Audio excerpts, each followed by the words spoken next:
for parents and students.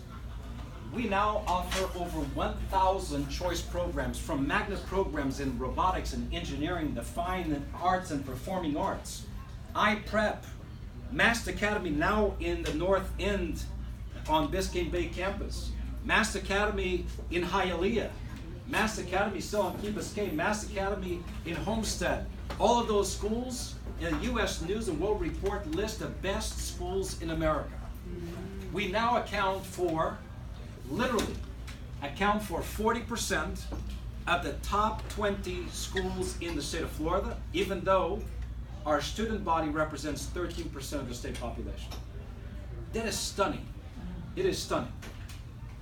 And of course, we did win the Broad Prize in Urban Education, which stands for the Nobel Prize of Urban Education recognition in this country.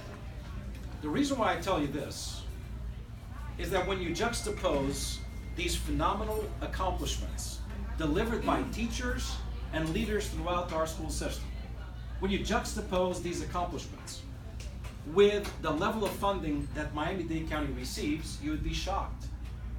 Number one, there are 67 school systems in the state of Florida. We're all organized by county, so each county has a school system. Out of the 67 school systems, Miami-Dade is 28th in the state in per pupil funding. However, you and I know that the cost of living in our community is very high. Actually, 8% higher than the rest of the state. Cost of housing, very high, unaffordable. Cost of health insurance, car insurance. It is costly to live in this community. But we are 28th in the state out of 67 districts. Interestingly, 14 years ago, we were 8th in the state out of 67 districts. Something has changed dramatically, unacceptably. The second point is this.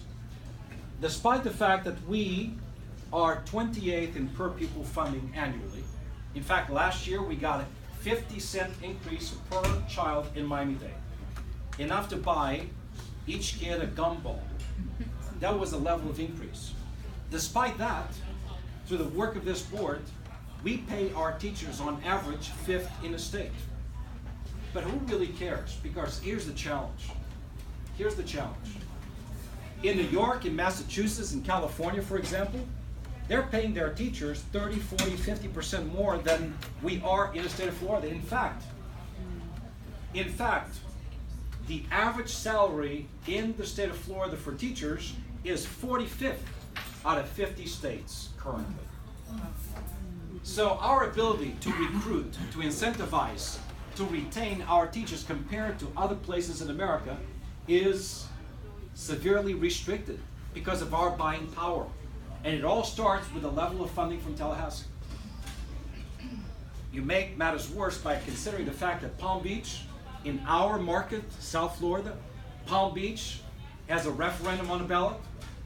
Broward County, during the primary election, passed their referendum, guaranteeing teachers at least a 6% increase with those revenues.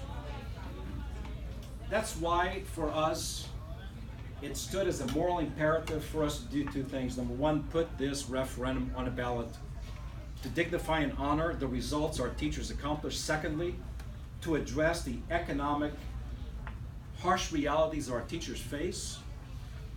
14% of our teachers live in South Broward, right north of us. If Broward loads, or when Broward loads their salary increase, our fear, if 362 here does not pass, is that they will shop with their feet. And for those who already live in Broward, they may stay in Broward and work in Broward. And there will be some who currently are teaching the north part of the county who will be very easy to drive north on I-95 and Turnpike to make a bigger salary than they would be able to earn here.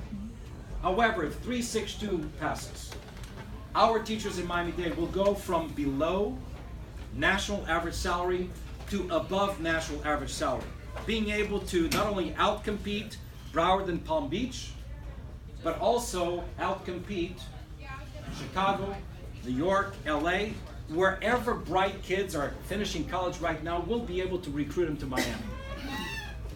That is the goal.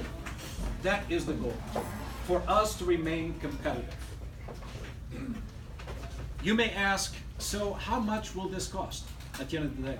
Which I think is a fair question. And I don't look at it as a cost. I look at it as an investment. If we answer in the affirmative this question, are we interested in honoring and dignifying our teachers with appropriate compensation, guaranteeing that they have a chance of living and working in our community rather than leaving for other communities? And in light of Parkland and Pittsburgh, since schools and temples are no longer off limits to murderous bullets, are we willing to vote for 362 to ensure that we have law enforcement presence at every single school, not just for this year,